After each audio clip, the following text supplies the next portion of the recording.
क्या आप जानते हैं वेतालवाड़ी के बुजुर्ग क्यों शाम ढलते ही अपने घरों के दरवाजे बंद कर लेते हैं? क्या आप जानते हैं क्यों यहाँ की हवा में एक अजीब सी ठंडक हमेशा बनी रहती है? क्या आप जानते हैं क्यों इस गांव के आसपास के जंगल में कोई पक्षी चहचहाता नहीं? यह सिर्फ एक कहानी नहीं है, यह एक ऐसा सच है जो वेतालवाड़ी के हर पत्थर, हर पेड़ और हर सांस में बसा हुआ है। यह एक ऐसी दास्तान है जो आपको उस अंधेरे में ले जाएगी जहां से लौटना मुश्किल है। क्या आप उस रहस्य को जानने की हिम्मत रखते हैं जो वेतालवाड़ी के सन्नाटे में छिपा हुआ है? क्या आप चकवा की उस भयावह कहानी को सुनने के लिए तैयार हैं जो सदियों से इस गांव की आत्मा को डरा रही है? अगर हां, तो चलिए चलते हैं वेतालवाड़ी के उस अंधेरे में जहां सच और डर एक दूसरे से लिपटे हुए हैं, जहां चकवा का साया आपका इंतजार कर रहा है। गांव वेतालवाड़ी सह्याद्री की दुर्गम पर्वतमालाओं में बसा एक ऐसा स्थान था जहां समय का पहिया ठहर गया था। घने जंगलों की चादर ने इसे अपनी बाहों में लपेट रखा था और यहाँ की हर बात में एक रहस्य छिपा हुआ था। इस गांव में हर पूर्णिमा को एक भयावह शांति छा जाती थी, जैसे आसमान ने अपने रंग बदल लिए हों। यही वह रात थी जब चकवा सक्रिय हो जाता था, एक ऐसा अस्तित्व जो मानवीय भय का शिकार करता था। विक्रम, गांव का माहिर शिकारी, अपने दोस्तों अर्जुन और समीर के साथ उस रात शिकार पर निकला। विक्रम का साहस और शिकार कौशल उसकी पहचान थे। उसने ग्रामीणों की चेतावनियों को सिर्फ अंधविश्वास मानकर हंसी में उड़ा दिया। तुम सब डरपोक हो, उसने कहा था। चकवा सिर्फ एक कहानी है, लेकिन उसकी आत्मविश्वासिता के पीछे एक छिपा हुआ डर भी था जिसे उसने कभी स्वीकार नहीं किया।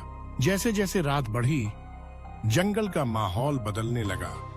चांद बादलों के पीछे छिप गया और घने कोहरे ने पेड़ों की छाया को अजीब आकार दे दिए। जंगल की आवाजें जो दिन में जीवंत थीं, अब एक खामोशी में बदल गई।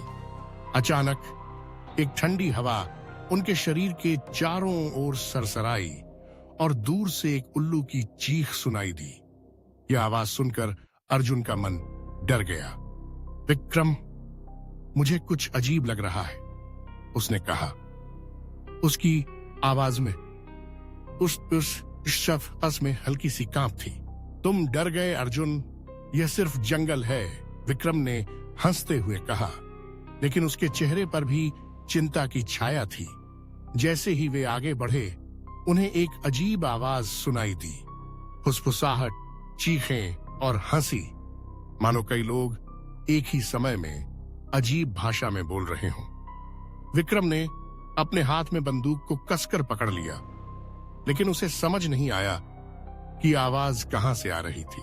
अचानक कोहरे में से एक मंद प्रकाश दिखाई दिया। वह प्रकाश उन्हें एक दलदल की ओर ले गया। दलदल के बीच में एक चमकती हुई वस्तु दिखाई दी, मानो किसी ने हीरा गिरा दिया हो। विक्रम की जिज्ञासा ने उसे खींचा। यह क्या है, उसने सोचा। वह अपनी जिज्ञासा को रोक नहीं पाया और दलदल की ओर कदम बढ़ाया। विक्रम, रुको, समीर ने चिल्लाया, लेकिन विक्रम ने उसकी बात को अनसुना कर दिया। जैसे ही विक्रम ने दलदल में कदम रखा, कीचड़ ने उसे कसकर पकड़ लिया। वह पैर निकालने की कोशिश कर रहा था, लेकिन दलदल उसे और अंदर खींच रहा था। चमकती हुई वस्तु और करीब आ रही थी, मानो उसे दलदल में खींच रही हो। विक्रम को अचानक एहसास हुआ कि यह चकवा का जाल है। वह उसे उसके डर का उपयोग करके मार रहा था। उसके मन में बचपन का डर जिंदा हो गया, जब उसने सुना था कि दलदल में डूबकर लोग मर जाते हैं। अब वह खुद उस स्थिति का सामना कर रहा था और उसका डर तेजी से बढ़ रहा था। अर्जुन, समीर, मदद करो, वह चिल्लाया।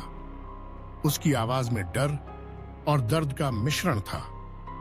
अर्जुन और समीर ने रस्सी निकाली और विक्रम को बचाने की कोशिश की, लेकिन दलदल और भी गहरा और खतरनाक होता जा रहा था। विक्रम का हाथ उनके हाथों से फिसल गया और वह दलदल में डूब गया। उसके चेहरे पर एक क्षण के लिए डर और फिर एक अजीब शांति आई, जैसे उसने अपनी नियति को स्वीकार कर लिया हो। उस रात वेतालवाड़ी ने एक साहसी युवक को खो दिया। दलदल से एक अजीब गंध आ रही थी, जैसे सड़े हुए जानवरों के शरीर की। चमकती हुई वस्तु दलदल में घुल गई, मानो कुछ हुआ ही न हो। चकवा ने एक बार फिर अपना क्रूर चेहरा दिखाया। विक्रम की कहानी अब गांव में एक चेतावनी बन गई और जंगल और भी भयानक लगने लगा। ग्रामीणों ने उसके बारे में बातें की और चकवा की कहानियां फिर से जीवित हो उठीं। जैसे जैसे दिन बीतते गए, विक्रम की अनुपस्थिति ने गांव में एक अजीब सा सन्नाटा पैदा कर दिया। लोग अपने अपने अपने कामों में लगे रहे, लेकिन हर किसी के मन में एक डर था। चकवा अब और भी भयानक हो गया था और उसकी कहानियां बच्चों के बीच में डराने वाली कहानियों की तरह सुनाई जाने लगी। समीर और अर्जुन, जो विक्रम के साथ थे, अब अपने किए पर पछता रहे थे। वे जानते थे कि वे विक्रम को बचा सकते थे, लेकिन उनकी हिम्मत ने उन्हें धोखा दे दिया। अगर हमने उसे रोकने की कोशिश की होती, समीर ने कहा, तो शायद वह आज हमारे साथ होता। अर्जुन ने सिर झुकाते हुए कहा, हमने उसे अकेला छोड़ दिया, हम उसे बचा सकते थे। गांव के बुजुर्गों ने कहा कि चकवा अब और भी शक्तिशाली हो गया है, उसने विक्रम की आत्मा को पकड़ लिया है। एक बुजुर्ग ने कहा, वह अब और भी अधिक तृप्ति चाहता है। इस डर के साए में ग्रामीणों ने अपने घरों के दरवाजे बंद कर लिए और रात होते ही गांव सुनसान हो गया। एक रात जब चंद्रमा फिर से पूर्णिमा का था, अर्जुन और समीर ने तय किया कि वे चकवा का सामना करेंगे। हमें विक्रम का बदला लेना होगा। समीर ने कहा, हमें उसके लिए लड़ना होगा। अर्जुन ने सहमति जताई, हम एक साथ हैं, हम इसे कर सकते हैं। वे दोनों जंगल की ओर बढ़े, अपने दिलों में एक अजीब सा डर और साहस लिए। जंगल की खामोशी ने उन्हें घेर लिया। जैसे जैसे वे आगे बढ़े, उन्हें वही अजीब आवाजें सुनाई देने लगीं, फुसफुसाहटें, चीखें और हंसी, मानो चकवा उनका मजाक उड़ा रहा हो। जैसे ही वे दलदल के पास पहुंचे, उन्हें एक बार फिर वही मंद प्रकाश दिखाई दिया। यह वही चमकती हुई वस्तु थी जो विक्रम को खींचने में सफल रही थी। यह वही है, अर्जुन ने कहा, हमें सावधान रहना होगा। लेकिन चकवा की जाल में फंसना उनके लिए भी आसान नहीं था। समीर ने अपनी बंदूक को कसकर पकड़ा। हम इसे खत्म करेंगे, उसने कहा। लेकिन जैसे ही उन्होंने दलदल की ओर कदम बढ़ाया, एक ठंडी हवा उनके चारों ओर घूमने लगी। अचानक एक डरावनी आवाज आई, तुमने मेरे शिकार को खो दिया, अब तुम मेरी बारी हो। अर्जुन और समीर ने एक दूसरे की ओर देखा। यह चकवा है, समीर ने कहा, हमें पीछे हटना चाहिए। लेकिन वे पीछे हट नहीं सके। जैसे ही उन्होंने कदम बढ़ाया, दलदल ने उन्हें पकड़ लिया। नहीं, अर्जुन ने चिल्लाया, लेकिन दलदल ने उसे और अंदर खींच लिया। समीर ने अपने दोस्तों को बचाने की कोशिश की, लेकिन वह भी दलदल में फंस गया। हम नहीं बचेंगे, उसने चिल्लाया, हमने विक्रम को खो दिया और अब हम भी। अर्जुन और समीर ने अपने डर का सामना किया, लेकिन चकवा ने उन्हें उनकी कमजोरियों से पकड़ लिया। उनकी हिम्मत टूट गई और वे दलदल में डूबने लगे। गांव में फिर से एक और कहानी जुड़ गई।